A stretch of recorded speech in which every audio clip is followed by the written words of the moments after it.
Sesuai dengan yang sudah disampaikan ke Majelis Hakim, bahwa memang putusan ini yang pasti adalah putusan ini belum memberikan rasa kepuasan kepada kami selaku penasihat hukum.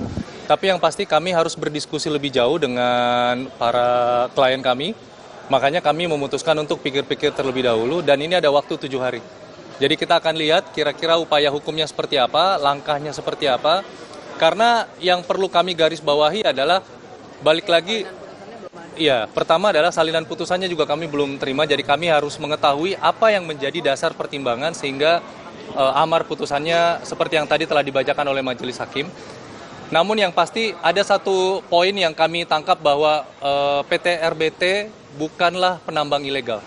Namun yang perlu kami garis bawahi lebih jauh adalah yang dimaksud dengan penambang ilegal di sini adalah masyarakat. Ini yang juga kami akan coba diskusikan lebih jauh. Sejauh mana kategori ilegal yang dimaksud, makanya kita akan lihat di pertimbangan. Dan yang terakhir adalah kita berbicara soal harta. Kalau semua harta ini disita, yang mana telah kita sampaikan bahwa banyak harta-harta yang bukan atas nama terdakwa maupun atas nama orang lain, termasuk misalnya harta atas nama Sandra Dewi yang sudah melakukan pisah harta dengan suaminya, ini juga akan kami lihat pertimbangannya seperti apa. Karena upaya hukum itu disediakan oleh peraturan perundang-undangan, apakah nanti kita akan mengajukan keberatan terhadap harta tersebut atau tidak. Ini semua akan kami pertimbangkan dalam waktu 7 hari ke depan, seperti itu. Mas Tawi, kalau ngelihat dari isunya tadi, ini lebih rendah dari tuntutan JPU kan? Ya. JPU kemarin 12 tahun. Kalau kita tidak melihat seberapa rendah atau seberapa tinggi hukumannya, kalau kita itu mendengar mengenai pertimbangannya. Betul. Kalau yang tadi kita dengar itu, dan tadi kebetulan kita juga buka tuntutannya di komputer kita. Nah, kita tuh melihat itu isi pertimbangan hakim itu sama persis dengan tuntutan. Sama persis. Hanya mengubah kata bahwa menjadi menimbang. Nah, ini juga yang buat kami juga susah juga kita mau komentar apa. Buat saya sih jadinya kita lucu ketawa, tapi mungkin karena terburu-buru juga kali.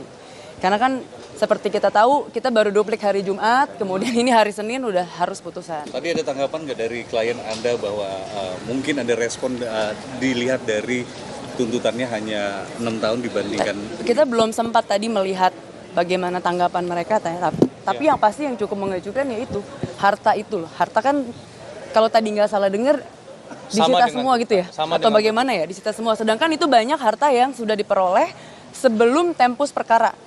Tempus perkaranya 2015, hartanya ada yang sudah diperoleh 2012, 2010. Nah itu kita mesti baca sih pertimbangannya seperti apa gitu. Ada penjelasan juga Sandra Dewi tidak datang hari ini karena sebelumnya bilang mau datang. Ya karena menurut kami mungkin dia juga mempertimbangkan ya, dia mungkin bisa lihat dari live kalian, karena kalian kan udah bikin live, jadinya udah memudahkan gitu untuk melihat apa putusannya. Terima kasih juga dengan teman-teman wartawan yang udah meliput, jadi nggak perlu hadir karena kan ramai banget nih. Susah juga dapat tempat duduk, mungkin itu ya, saya juga kurang paham sih. Oke, ini adalah Natal pertama terdakwa agak tidak merayakan bersama keluarga. Anda akan merayakan datang menjenguk Harvey? Nah, saya belum mendapat konfirmasi dari yang bersangkutan karena pertanyaannya sangat pribadi ya. Jadi mungkin ya, mungkin enggak, tapi saya tidak bisa mengkonfirmasi. Setelahnya mau seperti apa, Mbak? Setelah ini kita berdiskusi dengan para klien kami untuk melihat apakah mereka akan melakukan upaya hukum atau tidak. Ya, terutama soal kerugian negara yang 4,5 ya. Kita sudah tahu bersama bahwa pembayaran itu dilakukan, hasilnya itu adalah biji timah. Tidak mungkin kan biji timah itu keluar langsung dari perut bumi tanpa perlu ada biaya. Jadi ini juga akan kami pertimbangkan, apakah biaya-biaya yang sudah dikeluarkan ini kemudian harus ditanggung oleh salah satu pihak atau pihak-pihak tertentu yang sebenarnya yang menikmati itu kan adalah PT Timah. Ini yang nanti kami juga akan pertimbangkan. Ya, kemarin kan dalam duplik sudah berkali-kali kita sampaikan dan bahkan juga di akhir setelah membaca saya sendiri juga menyampaikan kepada majelis bahwa 4,5 triliun itu komponennya adalah satu, harga pembelian pasir, yang mana pasirnya sudah diolah oleh PT Timah, sudah menghasilkan ingot dan ingot itu sudah dijual, negara sudah menerima royalti, sudah menerima pajak gitu ya. Kemudian yang kedua itu adalah tentang kerjasama penglogaman biaya ongkos penglogaman, ongkos maklun.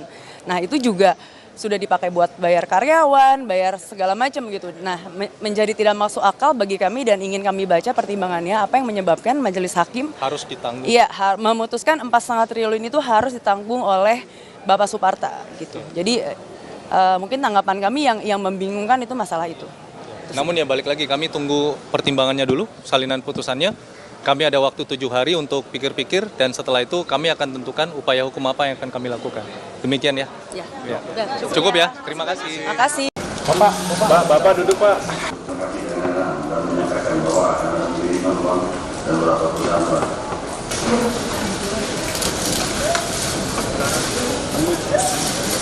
Depan duduk. Setelah